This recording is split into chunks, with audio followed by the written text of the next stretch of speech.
नमस्कार दोस्तों, कैसे हैं आप। दोस्तों, खामेनेई के जनाजे में ईरान पर हमला करने का प्लान बनाया जा रहा है।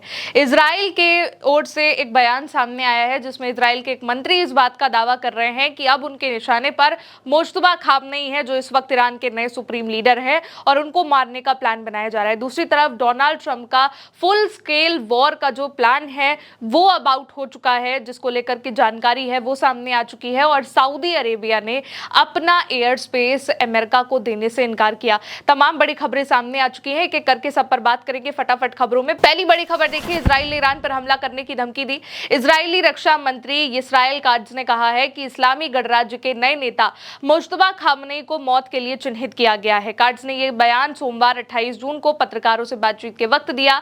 वाइनेट के मुताबिक काट्ज ने कहा कि ईरानी शासन का नेतृत्व आश्रय स्थलों में से एक है, ठीक उसी तरीके से जैसे हिजबुल्लाह, हमास और हौती विद्रोहियों के नेता भी आश्रय स्थलों में हैं। इजरायली रक्षा मंत्री ने इस बात पर जोर दिया कि देश इस्लामी गणराज्य को परमाणु हथियार हासिल करने की अनुमति नहीं देगा, और इसका जो मतलब है वो ये है कि अब इजराइल जिनको निशाना बनाने वाला है वो ईरान के नए supreme leader Ayatollah Ali Khamenei के बेटे मुश्तबा खामेनेई हैं। और ये सारी जो खबर है वो ऐसे वक्त पर सामने आ रही है जब ईरान में एक साथ करोड़ों की संख्या में लोग सड़क पर उतरने वाले हैं, क्योंकि अली खामेनेई के जनाजे की तैयारी शुरू हो चुकी है। अब दूसरी बड़ी खबर देखिए, ईरानी विदेश मंत्री आरागची इस्लामाबाद समझौते ज्ञापन को लेकर के भड़क गए हैं। उन्होंने अमेरिका और इजराइल को चेता दिया है।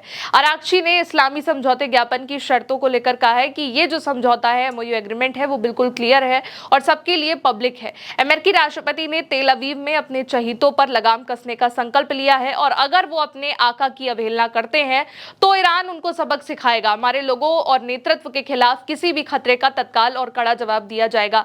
आरागची का ये जो स्टेटमेंट है वो इजरायली रक्षा मंत्री काट्ज के बयान के बाद आया है। काट्ज ने जैसे ही कहा कि अब वो मुश्तबा खामेनेई को निशाना बनाएंगे, तो आरागची ने इसका जवाब देते हुए कहा कि हमारे लोगों और नेतृत्व के खिलाफ किसी भी खतरे का तत्काल और कड़ा जवाब दिया जाएगा और हम हमला करने के लिए तैयार हैं। अब अगली बड़ी खबर देखिए, हमला करेंगे ट्रंप, फुल स्केल वॉर की तैयारी। वॉल स्ट्रीट जर्नल ने बातचीत से परिचित अमेरिकी अधिकारियों के हवाले से एक बात सामने आई है। खबर आई है कि अमेरिका के राष्ट्रपति यानी कि डोनाल्ड ट्रंप ने ईरान के साथ बातचीत बंद करने और फिर से बड़े हमले करने पर विचार किया था। हालांकि फिलहाल उन्होंने राजनयिक वार्ता जारी रखने का फैसला किया है।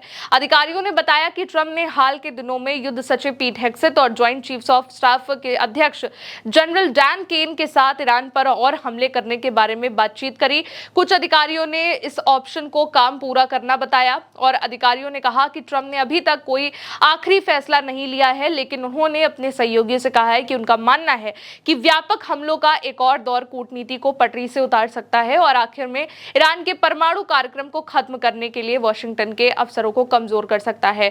यानी कि एक फुल स्केल वॉर की तैयारी थी ट्रंप की ओर से, जिसमें वो बातचीत बंद करके बड़े हमले करने वाले थे। अब अगली बड़ी खबर देखिए, सऊदी से अब अमेरिका अपने बेस हटाएगा। स्ट्रेट ऑफ हॉर्मुज विवाद में अमेरिका सऊदी संबंध में बहुत ज्यादा दरार पैदा हो चुकी है। रियाद ने वाशिंगटन के नेतृत्व वाले समुद्री मिशन के लिए अपने एयर स्पेस को बंद कर दिया था, जिसके बाद राजनयिक मतभेदों के बीच अमेरिका और सऊदी अरब में मतभेद हो गया है। अब सऊदी अरब में अपनी सैन्य उपस्थिति कम करने पर भी अमेरिका विचार कर रहा है। असल में हाल के वक्त में अमेरिका ने नेवल मिशन चलाने की कोशिश करी ताकि इस रास्ते को सुरक्षित रखा जा सके, ईरान से बचाया जा सके। सऊदी अरेबिया ने अमेरिका के इस मिशन के लिए अपना जो एयर स्पेस है वो इस्तेमाल करने की परमिशन नहीं दी थी, मना कर दिया था, अवरुद्ध कर दिया था। इसके बाद व्हाइट हाउस ने धमकी दी कि अगर रियाद ने यानी कि सऊदी अरेबिया ने अपना फैसला नहीं बदला तो मिसाइल रक्षा अवरोधक विमानों की तैनाती रोक दी जाएगी, और आखिर में सऊदी अरेबिया मान गया। यानी कि यहां पर अमेरिका ने सऊदी अरेबिया को धमकी दी कि अगर वो अपना एयर स्पेस नहीं देंगे तो अमेरिका ना ही उनको मिसाइल देगा ना ही सुरक्षा देगा, और इसलिए सऊदी अरेबिया को मानना पड़ा। अब अगली बड़ी खबर देखिए, यमन में हमला, जहाज के पास पहुंची गनबोट्स।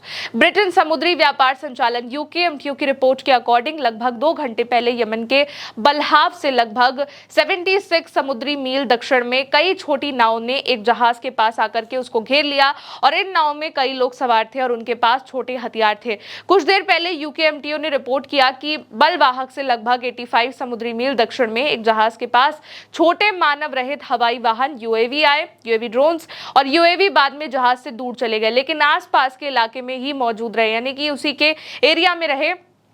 जिनको हमले की चेतावनी के तौर पर देखा जा रहा है।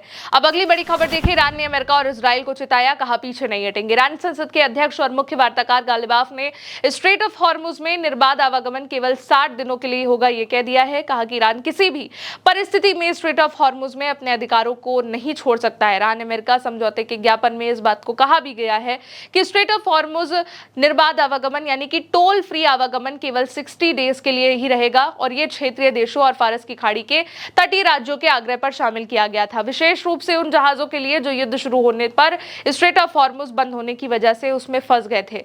स्ट्रेट ऑफ हॉर्मुज पर ईरान और ओमान का ही संप्रभुता है, उनका अधिकार है और स्ट्रेट ऑफ हॉर्मुज में जो यातायात है, नेविगेशन है, वो ईरान ही तय करेगा, ईरान के नियमों पर होगा, ये गालिबाफ ने कहा। उन्होंने ये भी कहा कि बेशक हम फारस की खाड़ी के तटीय राज्यों के साथ इस पर बातचीत कर रहे हैं, उनका सजेशन ले रहे हैं, लेकिन ईरान किसी भी हालत में स्ट्रेट ऑफ हॉर्मुज में अपने अधिकारों का त्याग नहीं करेगा और ये हमारा क्षेत्रीय जल है। हॉर्मुज को लेकर के जो विवाद है वो बढ़ता जा रहा है। अमेरिका चाहता है कि यहाँ पे किसी तरीके का टोल ना लिया जाए, लेकिन ईरान की ओर से कह दिया गया है कि 60 दिनों तक, जब तक ये बातचीत चल रही है तब तक तो ये टोल फ्री रहेगा, लेकिन इसके बाद यहाँ पर टोल लिया जाएगा और उससे पहले भी और उसके बाद भी यहाँ पर IRGC के नियम होंगे, ईरान के नियम होंगे, क्योंकि ये ईरान का अंडर क्षेत्र है। अब अगली बड़ी खबर देखिए, स्ट्रेट ऑफ हॉर्मुज में ईरान ने रोका जहाज, कहा नियमों का किया गया उल्लंघन। ईरान के सरकारी टीवी मीडिया के मुताबिक ईरान की IRGC ने स्ट्रेट ऑफ हॉर्मुज में अमेरिका समर्थित ओमान कॉरिडोर में एक विदेशी मालवाहक जहाज को रोक लिया, क्योंकि उसने ईरान के स्वीकृत मार्ग का उपयोग नहीं किया, यानी कि ईरान के नियमों का और ईरान के बताए गए रास्ते का इस्तेमाल नहीं किया। ईरान का कहना है कि उसने दुनिया भर के जहाज कप्तानों, जहाज मालिकों और शिपिंग कंपनियों के अधिकारियों को बार बार वार्निंग दी है कि फारस की खाड़ी में जो अधिकृत मार्ग है, जो ईरान बता रहा है, उसके अलावा किसी भी रूट का इस्तेमाल ना करें, ना ही निकलने के लिए, ना ही जाने के लिए, वरना दुर्घटनाएं हो सकती हैं और इसीलिए वहां पर एक जहाज को ईरान ने रोक लिया है। अब अगली बड़ी खबर देखिए, इराक में यूएस एम्बेसी में घुसा ड्रोन। इराक ने बगदाद के ग्रीन जोन के ऊपर ड्रोन देखे जाने की पुष्टि करी है।